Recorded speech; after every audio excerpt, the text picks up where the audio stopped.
the shooting range. In this episode, we've got a lot of stories to tell, like the one about the AMX-13 and its oscillating turret, or the one about the Soviet Mosquito, the I-29. Hotline. Developers answer questions that you've left in the comments. But first, let's start with the one about the SAU-40, an infantry tank that tried to be a cavalry SPG.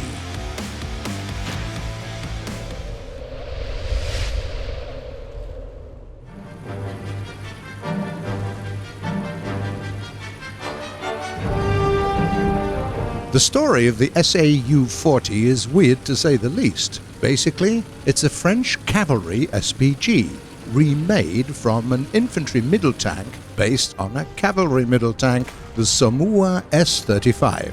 The reasons for that can vividly explain the poor condition of the French tank industry by the beginning of the war. During the early 30s, the Army Command led themselves to a situation where the French Army didn't have a decent middle tank. The Char B1, with its constant corrections, turned out to be basically a heavy tank, and the other project, the D2, for some inexplicable reason was considered low priority. But while the infantry command was lost in their wishes, the cavalry one ordered a 20-ton tank to be built by Saumur Company. The demands for the new machine were a lot more realistic here, and the engineers did their part perfectly. They created the Saumur S-35, the best French tank created between the world wars. It was perfectly balanced, a powerful 47mm cannon, decent armor, and good agility. Great agility even, considering we're talking pre-war France here. The D2 was barely half the speed of the S-35. This tank impressed the infantry command as well, a lot. But instead of ordering it for themselves, they launched a competition for their own 20-ton tank, the G1. Because, surely, France had enough money to waste? 8 companies entered the competition. The poor things, they couldn't imagine what was coming. The infantry command was constantly changing the requirements. The main weapon that was supposed to be placed in the turret went to the hull. What? Oh, sorry.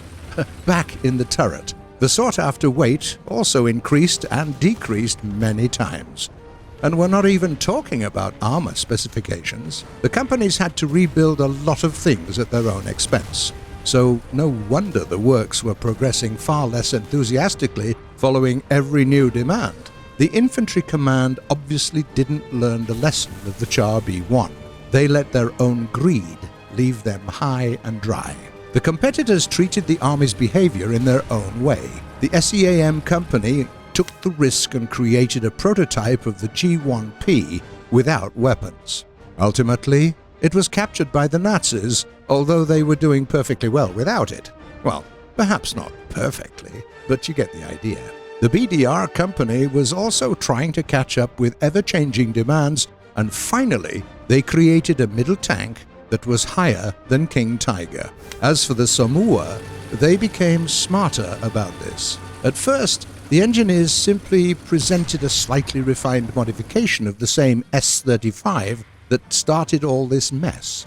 Then, they followed the first requirement adjustments. They enlarged the hull, installing the weapon inside it, and moved the turret to the side. But when the order changed again, the Saumur just quit the competition.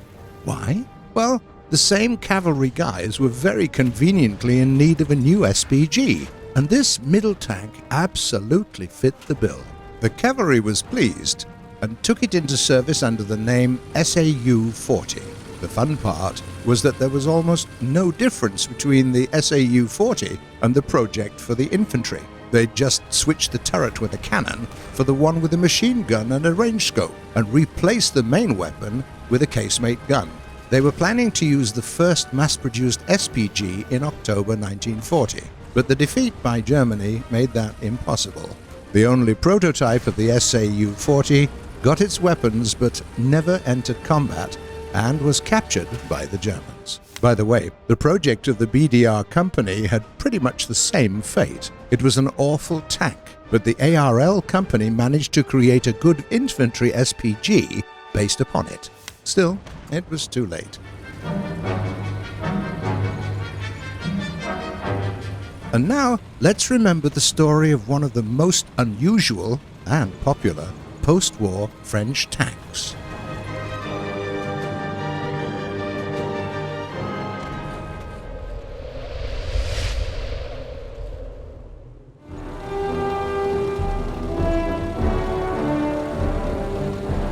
Armament and weight standards changed drastically during World War II. Before the war, a 20-ton machine was considered to be a decent middle tank. 5 years later, the US Walker Bulldog light tank weighed over 23 tons. Still, sometimes the engineers managed to seriously improve a tank's data without increasing its mass. The family of the AMX-13 light tanks are exactly this case. In 1946, the French Army Command approved a plan for the development of the French tank industry for the post-war years. Among the most immediate plans was the creation of a new light tank. The requirements were very high. It had to weigh less than 13 tons and be small enough to be carried by aircraft, which is extremely small. And the armament shouldn't have been worse than the one on the German Panther. Of course, there's a legitimate question here. Was it even physically possible to install such a powerful weapon inside a tank that makes the American M24 Chaffee look heavy? Turns out it was. First of all, they took the Panther's gun and shortened it a bit. The penetration rate didn't reduce, as the shots themselves improved in power. For this gun, the engineers designed a revolutionary oscillating turret. The gun itself was fixed to its upper part, and the whole construction was tilting while aiming.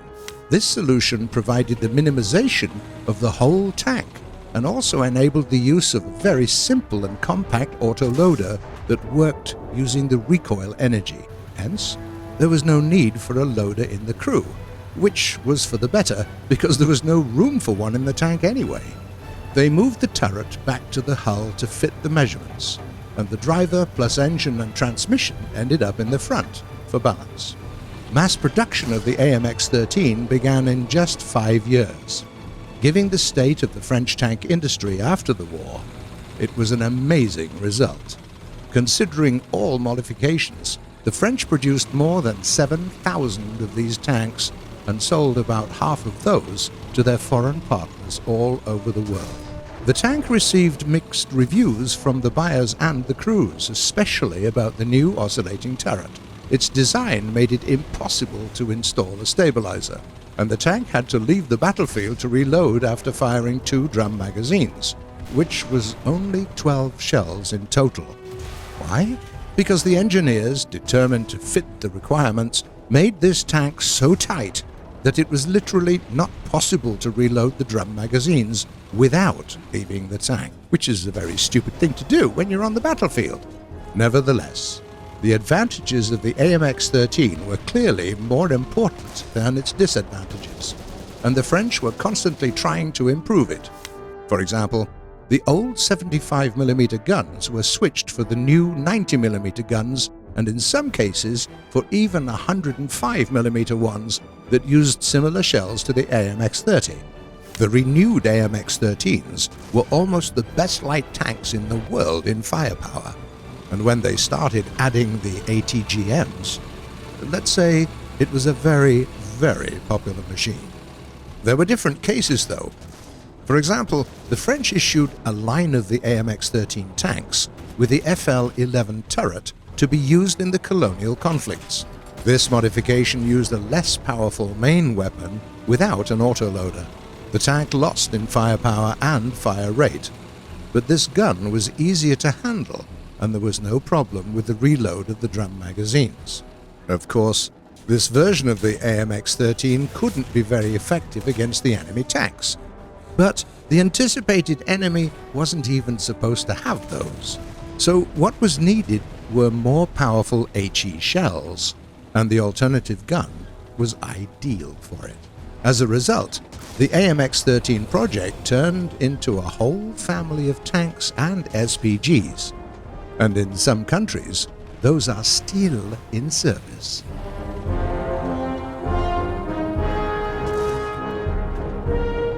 From France to the USSR, let's remember how the Soviet engineers almost invented their own Mosquito.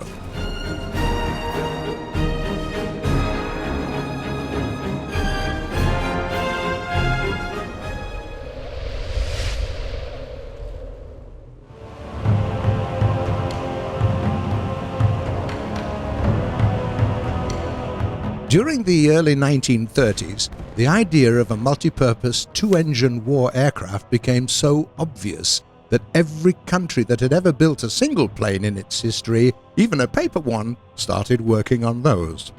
It seemed obvious that those machines were the future of aviation, as they could fly further and carry more weight than their single-engine competitors.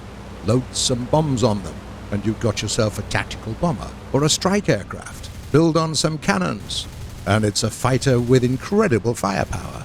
Acquire some aerial cameras and a powerful communication system, and it's a scout and airborne control center. A project that was being developed in the construction bureau of Alexander Sergeyevich Yakovlev seemed to perfectly meet those multipurpose requirements, but it was only a facade. In reality, it was a dedicated, high-speed scout.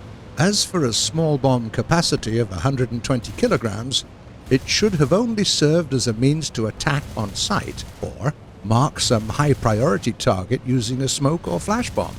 And let's be honest, how many explosives do you actually need to blow up, say, a fuel storage depot?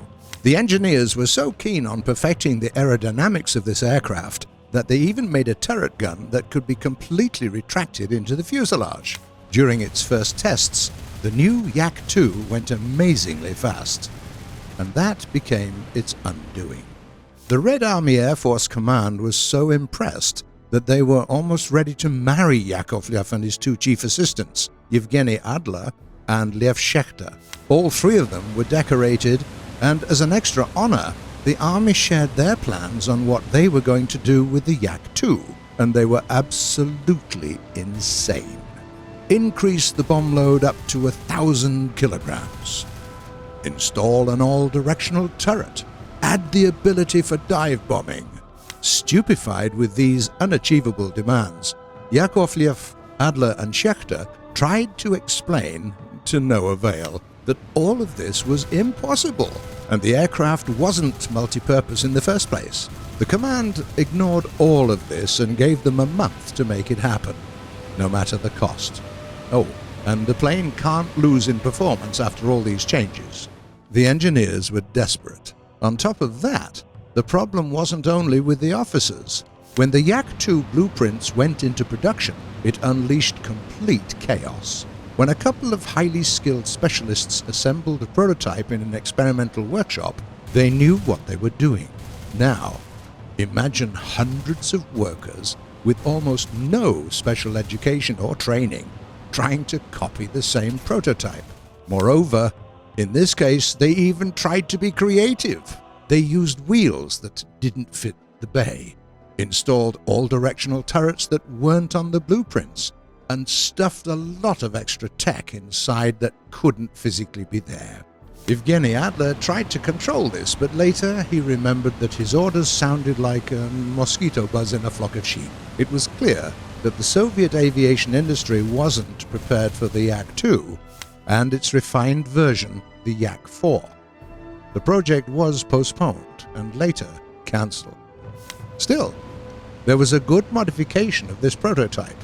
It was a fighter called the I-29. 2 SHVAK cannons and 3 SHKAS machine guns meant a lot of power, and they were quite lightweight in order for the plane to fly at a good speed. But did the Army Command need a fighter? If they'd asked for a bomber? Nope. So the I-29 also ended up being only a prototype, a single copy that was very limitedly used during the Battle of Moscow. Yakovlev's 2-engine fighters could have become fierce nighttime fighters, like the British Mosquito. But for that to have happened, the Army Command and the leaders of the USSR would just have needed to have some patience and common sense. But Yakovlev was basically working for the government, so he couldn't argue with the generals about weight efficiency nor the aerodynamic purity of his plane. As a result, neither the Yak-2 and Yak-4 nor the I-29 ever got to be mass-produced. The Red Army Command demanded too much of them and too fast, and then ditched them after the first failure. The Soviet Mosquito didn't happen.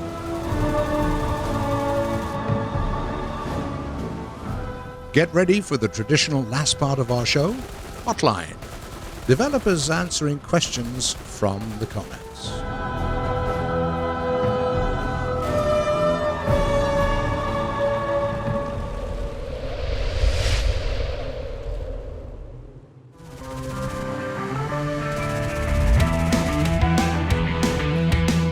The first question comes from a user called Quinton Guyen. I stopped playing War Thunder because the game was locked at 45 FPS even though the Vsync is off. Can you fix this problem so I can play again? Hey mate, there's a high chance that this one is not on our side. Check your video card parameters just in case. And, of course, contact our support service. They will help you get back to the game in no time. The second question is by a player called Sam Smith. Can you add the Chrysler TV8, please? Hi, Guy. We don't have such plans for now. Then there is a question from Alessia Vera. Will you add Czech tanks to the game, or are you planning them in the future? Hello there.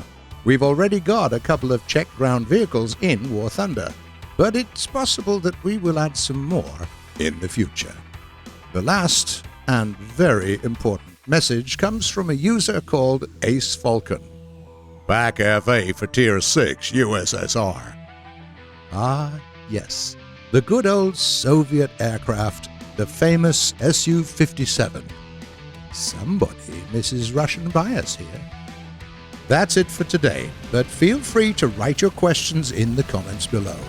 We do read them all, and you might see some of them answered in the next episode.